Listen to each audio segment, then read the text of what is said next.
when we see it slipping, I'm the one that's going to follow up because I look at who's coming in. So you may get a note like, hey, I missed your smiling face today. What's going on? How you doing? Oh, I'm not feeling too good, or I know I slipped up, or I say, well, hey, come on in today because we're looking for you. We want to make sure we work out with you. But we do what we call follow-up.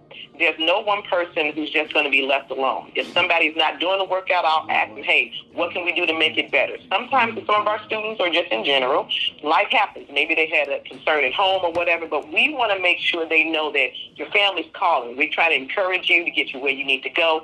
And we would believe how wonderful people think about that, to know that somebody's checking on them or trying to get them back to where they need to be. Because we realize when we get that inquiry, they've made a decision about their health. We're going to walk that total journey with them to make sure that they get back where they need to be. And even when somebody says, well, you know what, I got laid off, or I lost my car, I did this, they still come back because we still check on them. They still follow up, and if you can't come in, this is what you can do at home.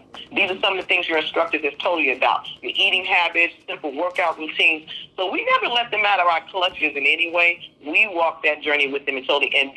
I can tell you, Carl, it has made a tremendous difference in people coming back and staying on course. Absolutely, fantastic. Pastor Neil, let me ask you a question about the demographics of your population that y'all deal with at TCC. What is the average age? What is the average age of people that y'all deal with? Y'all students, I guess that's what your wife mentioned. She labeled them students. Yeah, so we're excited that, first of all, we reach out geographically, and we start with Bronzeville and Greater Bronzeville, and expand out a little bit to South Shore and Inglewood. But within that geographical area, we find our demographic being mostly ladies, and we're catching people that are in their lower 30s, through 60 plus. And so when you have these, so you have a population gap. So you said 30, mid-30s to what's the top age again you said? Yeah, 60 plus. 60 plus. Is there a difference in how you motivate each of those kind of demographics, those different ages? Is there a difference on how you keep them motivated? Who takes the plummet faster, the older or the younger generation? The younger. No, it's actually not, because some of the older ones are coming in to be extremely fit, so we don't go based off of that. We kind of just look at how skilled they are. Some are seasoned fitness people, and some are just coming off the couch. So the one thing that we definitely do is all of our instructors are trained and certified, and then when they're instructing, they're able to instruct based on the ability of that person, not just what they want to do. So within a class, you may have somebody that's highly fit. You may have somebody that just got off the couch. And that instructor will make sure that they're able to keep up or do whatever they can do. Because we're not trying to have a cookie-cutter class. It's based on their personal ability to achieve. Opportunity. Absolutely. I appreciate that. I want to ask the same question to some degree over here to Dr. Bradley. Share with me the demographics, the age from the front end to the back end that you guys work with, and then who is the strongest population in terms of, in that demo, that who stays on course the most, if you have noticed? Okay. Dr. Bradley, please. Yeah, thank you for that question. As I mentioned earlier, when we started in 91, we had the three demographic in terms of ages. We had the youth, we had the adults, and we had the seniors. And through our experience of setting up programming, our successful program were the seniors, rightly so, because they're retired. Adults, especially if they have family and kids, and you've got that soccer mom schedule. It's challenging to keep that consistency, especially with, I don't like to call them distractions, but let's just say maybe more responsibilities that will take you away from your personal fitness regimen of taking care of yourself. The seniors, they are retired for the most part. I mean, our demographic in terms of age would be, I would say 55, and our oldest member is, I believe, 90. And as Pastor Neil mentioned, and his wife, Miss Dolores, you really have to look at why they are committed, regardless of the age group. Our generation, in terms of our program, are mostly women, and that's been a struggle for us having other men to be in the program. My husband, years ago, he was at Park Manor Church. I mean, that's how we started, just basically going to the various senior buildings, and we happened to be there in their space, which was the kitchen. And next thing I know, Golden Diners were in there from the city of Chicago. They noticed our program, and they wanted to have a minority vendor, because that was lacking from the city of Chicago, to represent the South Side. So it was very easy for us because we look like them, and that is another way to motivate. And that's how we were able to expand, go to senior buildings, go to churches, etc. And that's the thing, being convenient, having the program work for them. And let's face it, the seniors, they love having complimentary quality service, such as our sponsor, U Chicago Medicine, taking care of that barrier, which is price sometimes.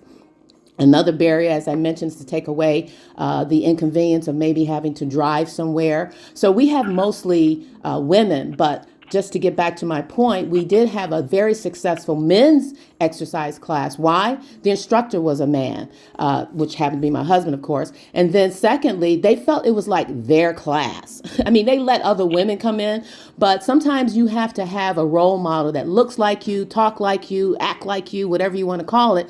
And you start to mimic one another because it feels good. Our commitment is because the seniors, Mr. West, they have put us in check. They show up, you better show up. And we've been showing up since 1991. It's just that we are now focusing mostly on seniors. Not that we don't accept other people. The seniors are actually caregivers for their kids, their grandkids, and they want to know if they can bring their kids. And so we do have intergeneration where we don't turn anybody away. It's actually them asking themselves, hey, do I feel comfortable working out in a diverse population? And today we're seeing more and more of that, where the whole family, as Pastor Neil and Mr. Loris mentioned, you have a family, that comes and work out, a family that stays together, prays together, and exercises together. And with our seniors, we have become just that, family. Dr. Browning, we got about 10 minutes left, about 9 minutes left, and I want to make sure we don't run out of time. Please give our listeners information, website, phone number, email, real quick, so they can get in contact with you guys. Well, and I better start off with that website, because the website will encompass all that other stuff. And the website is link, L-I-N-K, tree, T-R-E-E, and make sure you put a dot, please, between the R and the E, / body parts, that's with an S, fitness. And that linked tree will pop up all of our programs with the University of Chicago Urban Health Initiative. And of course, if you do want to have a phone number, that would be 312-437-7044. On the LinkedIn tree, you'll have our email. Yes. Two things, real thing.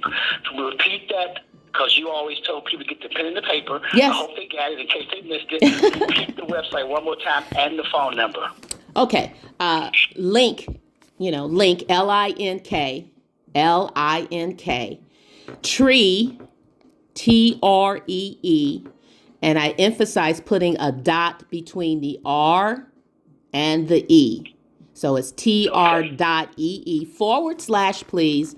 And then our business name, Body Parts, BODYPARTS, Fitness, FITNESS. And you'll be able to see all of our services, how to sign up for free. And the number again, please. The phone number again is area code 312-437-7044. And we'll have this in the studio in case any of the listeners want to call because they missed it somehow. It'll be in the studio with the producer to give. Also, same thing, Mrs. Dolores Neal, could you please give the information real quick? Yes, because I got one more question for you guys at the back end. Okay, yeah. Our website is Timothy Community, which is TIMOTHY community, COMMUNITY.org. Again, that's Timothy, TIMOTHY, community, COMMUNITY.org. And the phone number where we can be reached is 773-624-4642. That's 773-624-4642. And on that, once you get to our website, you can see all the tabs, information, explore it, have fun with it, and reach out and look at our fitness programs and see where you want to join. And let me conclude with you in this question. Let me start with you. I'm sorry. Mrs. Dolores Neal. Give me one resolution that you made for 2025. To live. And that means it encompasses health, nutrition, working out, and enjoying life. My resolution is to live. To live, okay. With you, Pastor Neal, what is your one resolution that you can give us? I'm sure you had several, but just give us one, please. No, actually, mine is the same. Because we're actually working on a program with that actual title, because too often people are so focused on not living. Now, thank you for that. Now, Dr. Bradley, both of you, y'all better have the same one like the Neals just have, please. Could you start with you, Dr. Cecilia Bradley? What is the one resolution that you have 2025? To purge out with the old, in with the new, whether that's clothing, whether that's furniture, whether that's files. I want to feel light. And a lot of burden sometimes is hoarding and holding things and not getting a chance to really get rid of what you don't need. Okay, wonderful. Now I'm going to ask you, Dr. Cecilia, again. Does your husband have one, or it's the same as yours before I ask? I want to know from you. Does he have his own? Oh, he has his own. He's got his own personality and everything. No. Okay. Oh, no, I'm not. I don't doubt that one bit. I know. I'm just joking. Go ahead, honey. Yeah, once he saw that vacuum cleaner, he got his own personality. He's been helping me ever since. Go ahead, honey. Mine is to not only survive but thrive. Go ahead. Mine is to not only survive but thrive in 25. Oh, you rhyming over there. Yeah. To not only survive but thrive in 25. That's it. Okay, we're going to put a jingle behind that or some music behind that. And, yeah.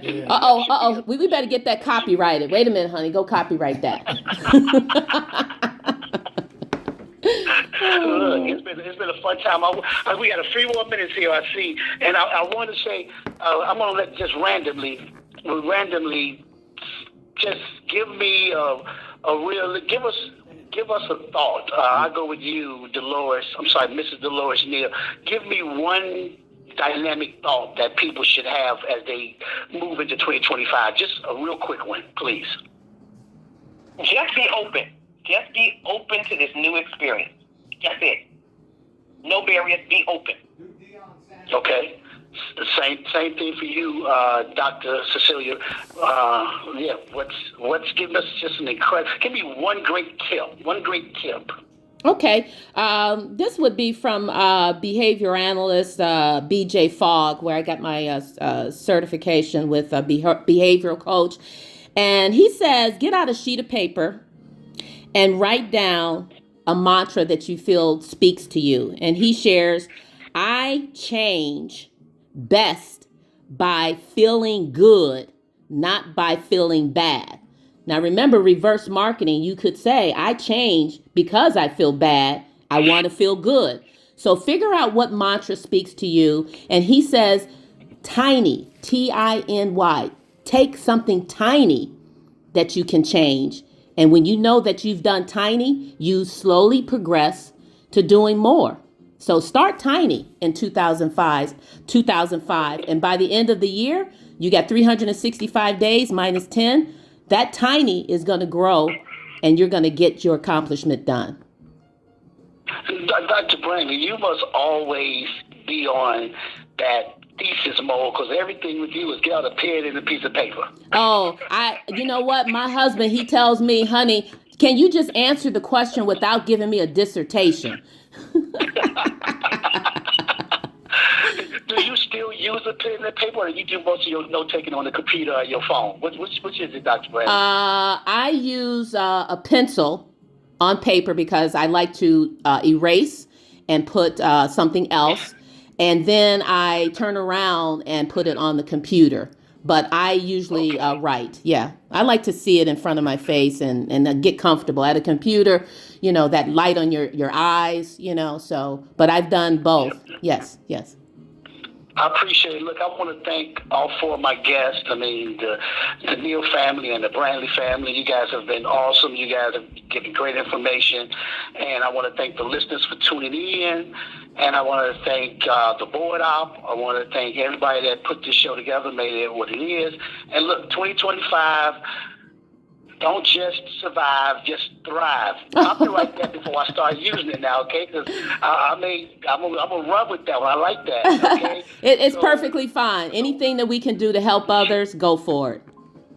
Yes, ma'am. Thank you. I appreciate that. All of you guys have a great rest of the weekend, and pray and let's show love and be kind to each other. And until then, hey, Carl West, I'm out of here. Peace and one love. God bless. Y'all take care. Bye-bye. God bless. Bye-bye.